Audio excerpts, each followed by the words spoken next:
Hello everyone and welcome to the long-awaited first clash of world champion Gukesh and Magnus Carlsen. It is their first game since Gukesh became world champion, and it happens in the final round of the preliminaries of the Freestyle Chess Grand Slam Weissenhaus tournament. And as we know, there are 10 players in the preliminaries and then 8 players qualify for the knockout phase. So let's see what happens here. Gukesh has the white pieces and he opens with pawn to f4.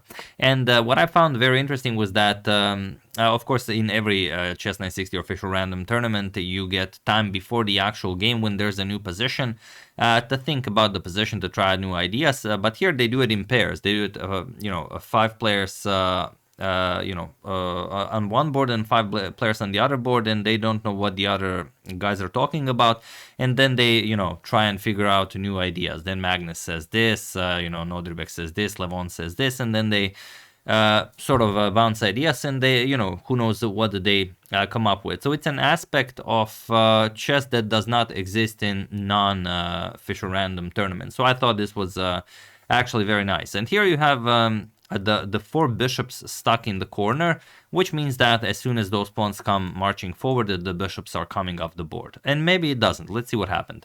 So pawn to f4 makes sense. You open up your strongest piece, and we have pawn to b6. The light square bishop comes alive. b3, Gukesh opens up the dark square bishop, and knight to h6 by Magnus. Maybe saying, okay, you already pushed a pawn, maybe this could be a nice outpost for my knight. We have knight g to f3 and pawn to g6, already offering a trade of bishops. We have a trade, bishop captures, queen captures, and now pawn to g3, opening up the light square bishop as well. And the question is, do you want to trade? Does Gukesh move the... Sorry, of course not like that. That would be a silly trade. Does Gukesh at some point move the knight and offer a trade? So let's see what Magnus does. He plays pawn to c5, e3 and knight to c7. And another interesting aspect of this position is the placement of the king and rooks. It looks as if you've already castled in a weird way. But remember, black can still castle queenside and black can still castle kingside, as can white. So okay, knight d3, we have pawn to f6 and knight to f2. We have knight to f7, both players horsing around a little bit, trying to find the proper square for their knights. e4 and pawn to f5 by Magnus, putting pressure on e4. We have queen to e2 and pawn to a5, striking in the center. F captures, we have knight captures on e5, knight captures on e5, and queen captures on e5. And here, Gukesh should just kick away the queen and advance the pawn to e5. When I say just, I mean that's what our good friend the engine had in mind. But it also makes sense, something like this, and e5, you trade off the bishops, and you're very happy. But Gukesh castles kingside. It looks a little bit weird, but once we castle, it sort of starts resembling a normal chess position. And Magnus strikes in the center with pawn to d5. Maybe Gukesh thought, okay, maybe Magnus castles kingside as well, even though, it doesn't look all that impressive. But yeah, Magnus goes d5, Gukesh strikes with pawn to d4, and now Gukesh plays queen captures on d4. Again, our good friend the engine says that white is just really bad here. You should move the queen, and there's no good move that you can make. You can't do any captures, the queen on e2 is hanging, and if you play e5 to grab more space, well, then we can always... go knight to b5, and then we put pressure on the... Okay, here knight to b5 would be a little bit not the greatest, as the b5 square is undefended, but we could, instead of, let's say, queen e7, go queen all the way back to e8, and then if e5 knight to b5, the knight is nicely defended, and well, you just have problems here. Your base of the pawn chain is attacked. You don't have support for c3. Also, knight to c3 being threatened. This would be very bad. So that's why best for Magnus would be just to go all the way back to e8. However, Magnus snatched the pawn, and now Gukesh gets a couple of very important moves in. He plays e captures on f5, g captures, and now rook b to d1. We have queen back to g7 by Magnus, and now knight to h3. Rook to f8, hoping to get f4 in to maybe put pressure on Gukesh's king, and pawn to c4. We have castles queenside now.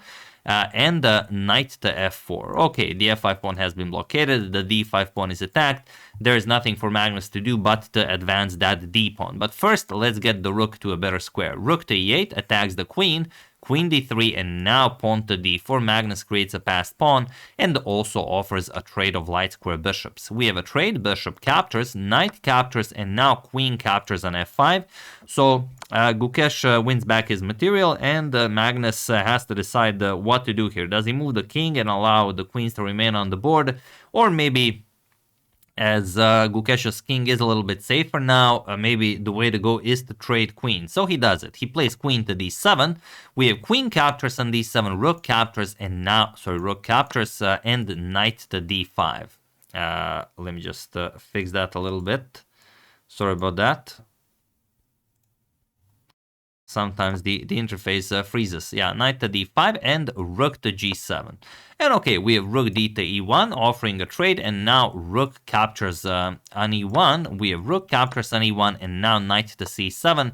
Magnus wants to trade off the other knight as well, but if Gukesh trades, then Magnus will have this pass to d pawn, and well, maybe it's better to have the knight in the game to blockade the pawn. So here goes after knight to c7, we have knight to f4, king to d7, and now rook to e5. Here Gukesh says that he might be interested in more than just a draw here, that he has the more active pieces, and that he wants to play rook h5 and you know, try and get his king up the board, try and push the pawns. He does have 2 versus 1 on the king side, so a world champion is still playing this for the win. We have rook to e7, Magnus offers a rook trade, and Gukesh declines, rook to h5. And now, while Magnus could go down the board, it could be very, very dangerous, because this pawn falls with check, and then if you try and hide your king here, then Gukesh gets to push his pawns here.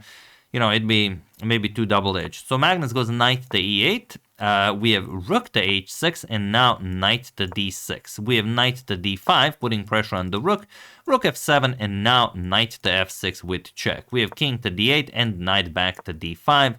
Knight to f5, attacking the rook, and rook to e6. We have king to d7, chasing away the rook, rook back to e2, and now king to d6. So Magnus gains some valuable space with his king, and also kicks away the rook all the way back to e2. We have rook to f2, and now pawn to b5. Magnus wants to capture on c4 to have a potential rook b7, rook b2, rook b1 in the future if needed. So king to f1, and now b captures, and king to f5. Magnus starts getting his king into the game. King e1, we have knight to d6 and knight to f4 now. With ideas of knight to d3 check, as d5 is unavailable to the black king. So by doing so, he could win the c5 pawn. So Magnus defends it. We have rook to c7 and rook e2 check. We have king to f5, and now Gukesh should just play rook f2, threaten some nasty discoveries, and just keep checking that the black king if Magnus decides to enter the position. However, Gukesh played knight to d5, attacking Magnus's rook, and now Magnus has already a winning position.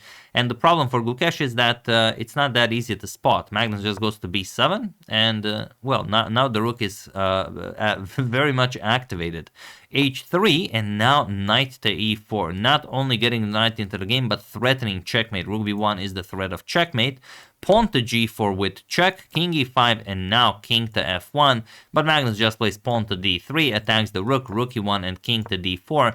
And he was in this position on move 46 that Gukesh Domaraju resigned the game, as there is nothing more to be done here. Magnus' king is too active, and well, a couple of moves more can be played. Let's say we go knight e3, Magnus pushes the pawn, you block with the rook, or maybe even a knight f5 check, king to d3, you give a nice check, king to c2, you pin the pawn, but then all in, you know, just a nice rook b1 check. You cannot go to f2, you have to go to g2, and then rook e1, and you force a trade, and you promote this pawn into a queen and win the game.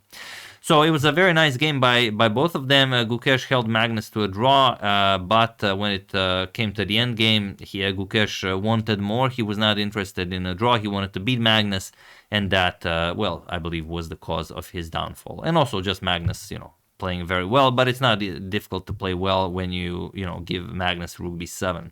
It's you know, like the old Steinitz quote when he defeated Lasker. He said that, you know, he may be an old lion, but if you stick your hand in his mouth, he can still bite it off. So that's pretty much what happened here. So that's the game. Hope you guys enjoyed it. Both of them are going into stage 2 of the tournament. Of course, neither of them is being eliminated, and we will also get maybe a nice classical clash between the two of them. Again, also in official random time, in official random board setup. So that's the game. Hope you guys enjoyed it. First ever game between Gukesh and Magnus since Gukesh became world champion. Ends by Magnus winning with the black pieces. So there we have it. I would like to thank Rani Lavi, Andreas Rosenthal, Andrei Schrade, David Bacon, and Andrew Steinel for a contribution to my channel. Thank you a lot. I really appreciate it. As usual, you can check 2 of my previous videos here. Thank you all for watching, and I will see you soon, continuing to check up on your wonderful suggestions and whatever else happens in the chess world. Thank you all. I will see you soon, and have an excellent rest of your day.